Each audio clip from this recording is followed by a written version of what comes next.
Hi all, welcome to lit lab learning. അപ്പോൾ ഇന്ന് നമ്മൾ എടുക്കാൻ പോകുന്ന ഫസ്റ്റ് മൊഡ്യൂളിലെ ഏറ്റവും ലാസ്റ്റ് ടോപ്പിക്കാണ്. എന്താണ് ഡിബ്രോയിസ് വേവ് ലെങ്ത്.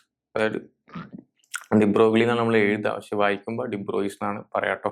അപ്പോൾ ഡിബ്രോയിസ് വേവ് ലെങ്ത് പറയുന്നതിന് മുന്നേ എനിക്ക് കുറച്ചൊരു ഔട്ട് ഓഫ് സിലബസ് ആയിട്ട് കുറച്ച് കാര്യങ്ങൾ പറയാമെന്ന് വെച്ചാൽ, നമുക്കറിയാം ക്വാണ്ടം ഫിസിക്സും ഉണ്ട്, ക്ലാസിക്കൽ ഫിസിക്സും ഉണ്ട് അല്ലേ. ഫിസിക്സിനെ തരം തിരിച്ചിട്ടുണ്ട്. എന്താണ് സംഭവം? എന്താണ് ക്ലാസിക്കൽ ഫിസിക്സ് എന്നൊക്കെ പറയുമ്പോൾ newton second law, third law, first law ഒക്കെ വരും. അതായത് നമ്മൾ അതിന്റെ ഒരു എക്സാമ്പിൾസ് ഒക്കെ നോക്കുകയാണെങ്കിൽ നമ്മൾ എന്താ പറയാ, കാറ് പോകും പോലെ, അല്ലെങ്കിൽ പന്തിങ്ങനെ ഉരുട്ടുമ്പോൾ, അല്ലെങ്കിൽ ഒരു ബസ്സിൽ പോകുമ്പോൾ പെട്ടെന്ന് ബസ് ബ്രേക്ക് പിടിക്കുമ്പോൾ നമ്മളിങ്ങനെ മുന്നോട്ട് പോയില്ലേ, മൊമെന്റ് ഓഫ് ഇനേഷ്യ ഒക്കെ പറയുമ്പോൾ നമ്മൾ അങ്ങനെ പറയാം അല്ലേ. അതായത് ഫുള്ള് മാക്രോ ബോഡീസ്, നമുക്ക് കണ്ണുകൊണ്ട് കാണാൻ പറ്റുന്ന വലിയ വലിയ മാക്രോ ബോഡീസുകളാണല്ലേ. പക്ഷെ ക്വാണ്ടം ഫിസിക്സിൽ നമുക്ക് മൈക്രോ ബോഡീസ് ആയിരിക്കും, അറ്റോമിക് ഡയമെൻഷൻസിലുള്ള വസ്തുക്കളൊക്കെ ആയിരിക്കും ക്വാണ്ടം ഫിസിക്സിൽ വരിക. അപ്പൊ നമുക്കിനി ഡിബ്രോയിസ് വേവ്സ് ഒക്കെ പറയുമ്പോൾ ഈ ഡിബ്രോയിസ് വേവ്സിലോട്ട് കടന്നൊരു കുറച്ച് കാര്യങ്ങൾ പറഞ്ഞു വെച്ചാൽ, കുറച്ച് കാലങ്ങൾ മുന്നേ ഈ ലൈറ്റ് വെറും വേവ് ആയിട്ടായിരുന്നു കണ്ടത്. അതായത് 1900 കാലഘട്ടങ്ങളിൽ light behave as A wave എന്നുള്ളൊരു കോൺസെപ്റ്റ് മാത്രമുള്ളായിരുന്നു. പിന്നെ കുറച്ച് കാലം കഴിഞ്ഞപ്പോൾ ഈ പ്ലാങ്ക്സ് ക്വാണ്ടം തിയറി എന്താ പറഞ്ഞ ലൈറ്റ് ഒരു പാർട്ടിക്കിൾ ബിഹേവിയറും കൂടെ കാണിക്കുന്നു പറഞ്ഞു. അപ്പൊ അല്ലേ കാണിക്കില്ല, ലൈറ്റിന് ഡുവൽ നേച്ചർ ഇല്ലേ. ലൈറ്റ് വേവ് ആയിട്ട് വരുമ്പോൾ എന്തായാലും വരിക, ഇന്റർഫറൻസ് വരും, ഡിഫ്രാക്ഷൻ വരും അല്ലെ.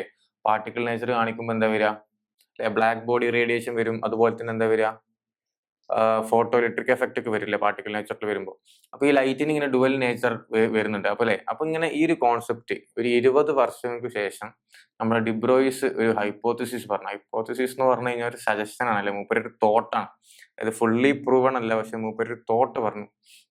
അതായത് ഒരു വേവ് നേച്ചർ കാണിച്ച ലൈറ്റിന് ഒരു പാർട്ടിക്കിൾ നേച്ചർ കാണിക്കാമെങ്കിൽ ഒരു മൂവിങ് പാർട്ടിക്കിൾ ആയിട്ടുള്ള ഒരു ഇലക്ട്രോണിന് ഒരു വേവ് നേച്ചർ കാണിച്ചൂടെ അല്ലെ. എങ്ങനെ കാണിച്ചൂടെ എന്നുള്ളൊരു മൂപ്പര് സജഷൻ എന്ത് ചെയ്തു അന്നത്തെ കാലത്തിൽ പറഞ്ഞു. ഈ ഒരു കാര്യം എന്ത് ചെയ്തു, നമ്മൾ ഡേവിസൺ ആൻഡ് ഗർമർ എന്നുള്ള 2 സയന്റിസ്റ്റുകൾ എന്ത് ചെയ്തു, ഈ ഒരു സംഗതി വെച്ചിട്ട് ഒരു എക്സ്പെരിമെന്റ് നടത്തിയപ്പോൾ നമ്മളെ ലൈറ്റ് വെച്ച് നടത്തിയ പോലെ തന്നെ ലൈറ്റിന്റെ ഒരു എക്സ്പെരിമെന്റ് ഉണ്ടായിരുന്നില്ല. നമുക്ക് സ്ലിറ്റ് ഒക്കെ വെച്ചിട്ട് നമ്മൾ ഒരു കൺസ്ട്രക്റ്റീവും ഡിസ്ട്രക്റ്റീവ് ഇന്റർഫറൻസ് ഒക്കെ വെച്ചിട്ട് അല്ലെ നമ്മൾ കണ്ടുല്ലേ. അപ്പൊ അങ്ങനത്തെ അതേ ഒരു പോലെ തന്നെ നമ്മൾ ഇത് വെച്ച് ചെയ്തപ്പോഴും ഈ ഗർമറും ഡാവിസണും ചെയ്തപ്പോൾ അതുപോലെ തന്നെ ഒരു കൺസ്ട്രക്റ്റീവ് ഇന്റർഫറൻസും ഡിസ്ട്രക്റ്റീവ് ഇന്റർഫറൻസും ഒരു ഡിഫ്രാക്ഷൻ അല്ലെങ്കിൽ ഇന്റർഫറൻസ് പാറ്റേൺ അവിടെ കിട്ടി. അപ്പൊ ഇതിൽ നിന്ന് എന്ത് മനസ്സിലായി, moving particles like electrons shows wave like nature, അല്ലെങ്കിൽ വേവ് ബിഹേവിയർ കാണിക്കുന്നുള്ള ഒരു കൺക്ലൂഷനിലെത്തി. അപ്പൊ ഇത് എന്ത് ചെയ്തു, ഡിബ്രോയിസിന്റെ അന്നത്തെ ഹൈപ്പോത്തസിസ് ശരിയാണെന്ന് അവർ കാണിച്ചു. അപ്പോ എന്താണ് ഡിബ്രോയിസ് വേവ്സ് എന്ന് പറഞ്ഞാൽ എന്താണ്? അപ്പം it is also known as matter waves. അതുപോലെ തന്നെ they R A combination of the wave and the particle properties of matter.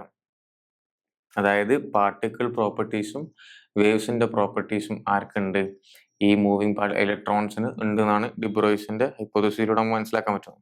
അതുപോലെ തന്നെ they are the basis of quantum ഫിസിക്സിലെ ക്വാണ്ടം ഫിസിക്സ് അല്ലെ. ക്വാണ്ടം ഫിസിക്സിലാണ് ഇത് പെട്ടതിട്ടുള്ളത്. കാരണം എന്താ, മൈക്രോ ബോഡീസിലെ അറ്റോമിക് ഡയമെൻഷൻസിലുള്ള സംഗതികളാണ്. അതുപോലെ തന്നെ they are used in advanced microscopy and diffraction technologies. എന്താണ്, അഡ്വാൻസ്ഡ് മൈക്രോസ്കോപ്പിലും ഡിഫ്രാക്ഷൻ ടെക്നോളജീസിലുമാണ് ഇതുള്ളത്.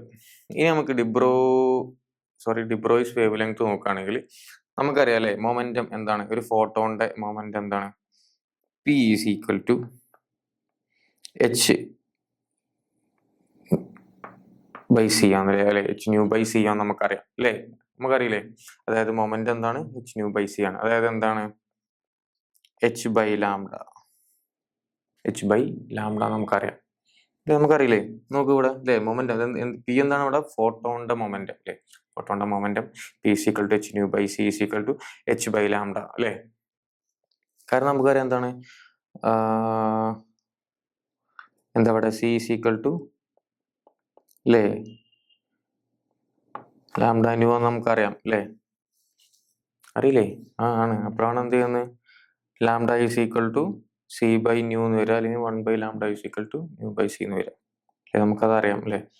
അപ്പൊ ഇനി നോക്കുക, ഇവിടെ h/λ is equal to P എന്നറിയാലോ. ഇനി ഞാൻ അത് അങ്ങോട്ട് ലാംഡ ഈക്വൽ ടു h/p എന്ന് ഇടാം. ഓക്കെ, എനിക്കിടാലോ അല്ലേ, അങ്ങനെ തെറ്റൊന്നുമില്ല അല്ലേ, lambda is equal to H by p metro. ഇനി ഇവിടെ ലാംഡ ഈസ് ഈക്വൽ ടു അല്ലെ, നമുക്ക് എന്താ അറിയാം, മൊമെന്റ് എന്താന്ന് അറിയാം അല്ലേ, മാസ് ഇൻറ്റു വെലോസിറ്റി ആണെന്ന് അറിയാം അല്ലേ, മാസ് ഇൻറ്റു വെലോസിറ്റി നമുക്കറിയാം, H by M V. Lambda is equal to H by gamma, sorry ഒരു